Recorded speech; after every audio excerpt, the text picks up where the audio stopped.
Anthony Green Jr., writer and author. Sometimes painter on the side, sometimes pianist. My latest project is Days at the Arcade playing Far From the Tree. Originally it was just Far From the Tree, but like any process, things change throughout. And so basically, the tree represents a dream, a standard, or goal. I think of a dream as a seed, right? And the more you do and the more you prosper, it grows into be a tree or something that provides shade that block you away from the things that keep you away. The Days at the Arcade part came in later, where I thought about all the struggles that keeps you away from your dreams, and I pictured myself at a machine or in an arcade playing a maze game and trying to get to the end point. And I realized I spend so much time trying to be this or be that. And I find a lot of other people, they may not want to be a writer like me, but some people just want to find true love, or some people just want to be financially happy, and they focus on this thing and they're at it. And we look up from the machine and see that we're still so far away from where we want to be. And that's where the whole concept came from. You're at the game for a long time and you look up and man, I'm not even close to where I need to be. And I'm documenting the things that keep you away from getting there. And that's what the whole project is. I operated under that formula and I came up with 50 of my favorite pieces in my writing career thus far. I wrote something called Thrifting for Vinyl. It's about two people meeting each other in a thrift shop. The female in the poem, she goes there to get DKNY jeans or something, and the guy is going to search for a record, old records. But it's just a metaphor for how we court each other now. The courtship in the present day is horrible. You know, guys, they lose the confidence to talk to females in person because we have social media or whatever. So it's just about finding those old things again. And that's the standard that people are reaching for. That's what falls underneath that formula. So that's one of my favorite ones that I can think of right now. There's so many. What's the other one? God Sends a Boat. Okay, God. I hope God sends a boat. It's hard to stay afloat these days. God sends a boat. I'm sure anybody can relate to it. It's about sinning, and we all sin, and it's about repenting just to fall short again. And every time feels like that last time, or in your mind is that last time. That poem means a lot to me because it's not only about sinning, it's about doing the same thing over and over again. And the devil essentially getting the best of you. And every time you're asking God, save me from drowning. Tell me how music plays a part. Of course, music plays a major role. I blame my dad. Well, I don't blame my dad. I thank my dad for that because in all of my writing sessions, there's music in the background, so it does kind of shape my poetry. If you look in the beginning of my book, I always list my influences. And actually, in Thrifting for Vinyl, there's a B-side to it called Receipt, and it shows a record that the guy bought in there, and that's me paying homage. So when I started out, I was 15. I got my first keyboard, and I knew I never wanted to be a singer or a rapper or anything, but I always had a love for writing, and I had a love for music at the same time. I started out playing classical music, but I still to this day can't read music. So I fumble around with chords a lot. And in my writing sessions, I play chords, and that starts out the beginning of all my poems. I start with chord progressions. So. Reaching for rivers, for roots in the skies. Angels with halos, but demons with crowns. Watch for the kingdom who stands where you bow. Look to the children when you thinking of freedom. It's deeper than dark, it's greener than grass. The secrets with sound are richer than man. The bigger their hearts, the longer they live. The deeper our pockets, the more that we steal.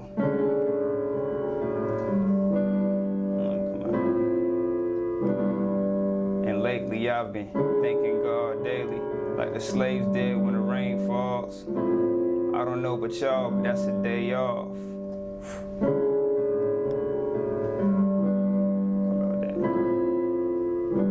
I said, Lately I've been thanking God daily. Like a slave. Who you listen to? Man, I listen to, like I said, I'm deep into concept, so Pink Floyd, obviously Dark Side, Wish You Were Here. As far as concept albums, as far as authors, Maya, of course, Maya Angelou, Ezra Pound.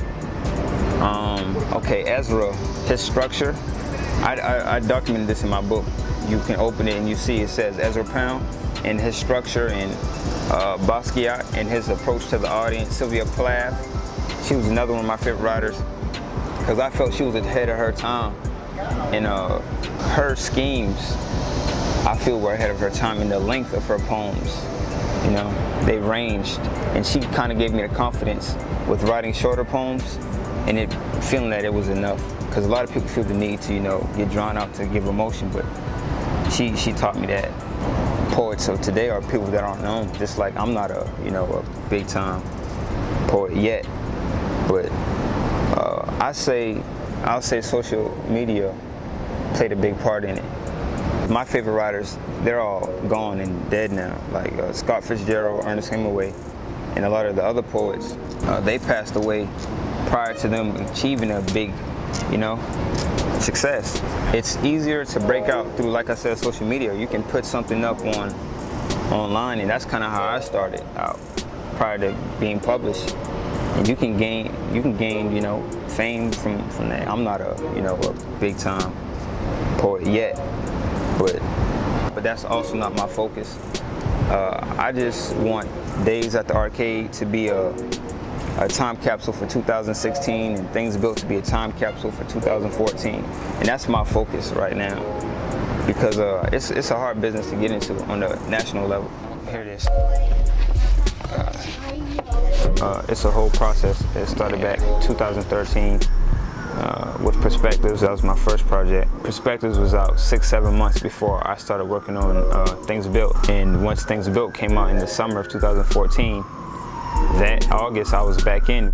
I really wanted to get better and grow, so I decided to do free projects, and the free projects allowed people to, you know, get samples of my work. And that's when I began doing Canvas and Six Play and Boy Poetic, and all those things helped me and got me in shape to prepare Days. And now I'm here again, and Days was released back in March. Now I'm back at it again with the free projects. This is my third project, and the hardest part is designing the cover, because as an artist, when you're doing your cover, you're thinking of line by line, word by word. Does this cover represent the content? So this time I did something a little different, and I don't know if you can tell, it's almost Basquiat influenced, with everything's all over the place. And I cut lines out of my manuscript, and I just glued them together. I painted a little bit over it, and I just pasted the words that meant so much to me on the cover. Love is priority, reaching for rivers, which ties into the back cover. Last night was everything, rain to calm your flames. And it's just good talking points throughout the book. And at the top, I wrote Free the Artist, because I'm an advocate of just expressing yourself. Okay, the back cover was done by a friend of mine. What's up, E?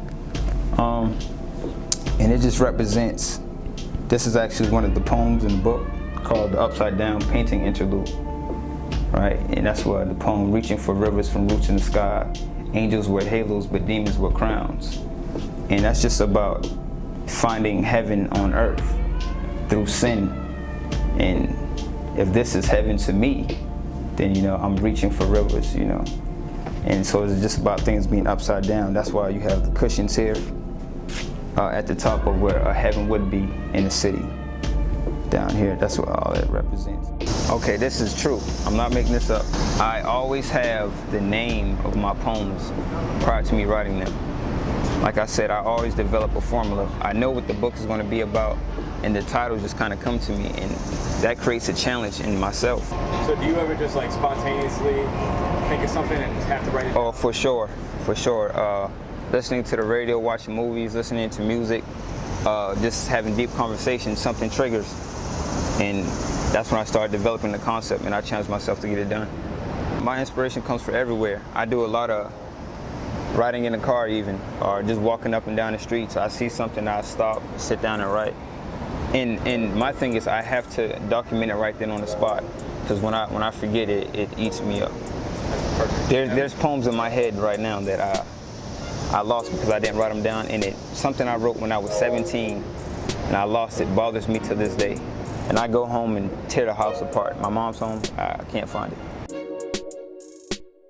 Like I said, I just want Days at the Arcade to be a time capsule for 2016 and Things Built to be a time capsule for 2014. But I just want to touch some people, that's it. That's been the goal from the beginning.